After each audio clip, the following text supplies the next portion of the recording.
We can go to Beirut. Joelle BASSOUL is the spokesperson for Oxfam on the crisis in Syria. Thank you for being with us on France 24. Where to start with Aleppo? I mean, it's hard to imagine anything more horrific than sick babies being taken out of incubators because the hospital they are in is being bombed. This is just some of the awful things that are happening in this city right now. Yes, clearly. I mean, these are the images we see daily now. Hospitals being bombed, children being killed, not to mention people going without food, without any clean water, without power, and now that winter is coming, without any heating. Aleppo was Syria's second largest city, but still 250,000 of people being besieged in its eastern part are facing a dramatic humanitarian situation and need help urgently. And as we just heard from some witnesses speaking there, the Syrian regime forces and their Russian allies are actively preventing civilians from leaving the city. They are effectively trapped while bombs fall on residential neighbourhoods. Yes, the eastern part of the city has been besieged for 4 months now, since July. Russia did announce unilaterally a ceasefire twice and the opening of humanitarian corridors for medical evacuations, but we didn't see any of that happen. There are also media stories of rebels using civilians as a human shield. For humanitarian organizations such as Oxfam, civilians should not be used as a human shield and should not be sieged. They should be allowed to move freely in and out of the city.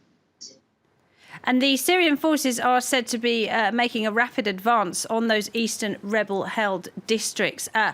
If the fighting does end as a result of one side or the other gaining victory, would that then at least bring some relief to the civilians there?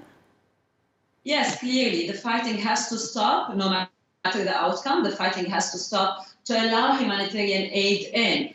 Convoys are ready. There are even convoys ready in the western part of the city. There is humanitarian aid in warehouses. But to move it into the eastern part of Aleppo, which is besieged, humanitarian workers need safety and need guarantees, which has not been the case so far. A convoy was bombed very recently. 20 humanitarian workers were killed.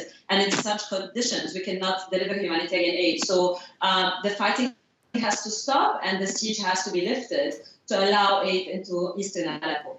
And as you say, we've been seeing the footage, we've been hearing reports, we've had international condemnations, we've had meetings, we've had statements and all the rest of it. But, I mean, it must be very frustrating for you, someone who is a humanitarian worker, to see the complete impotence and ineffectiveness of global leadership in this crisis.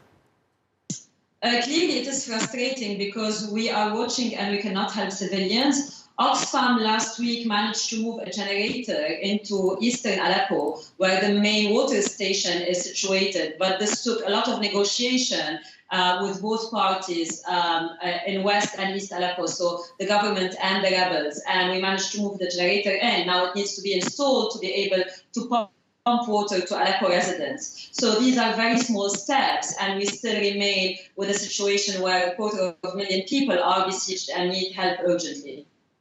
Joelle BASSOUL from Oxfam, thank you very much indeed for talking to us.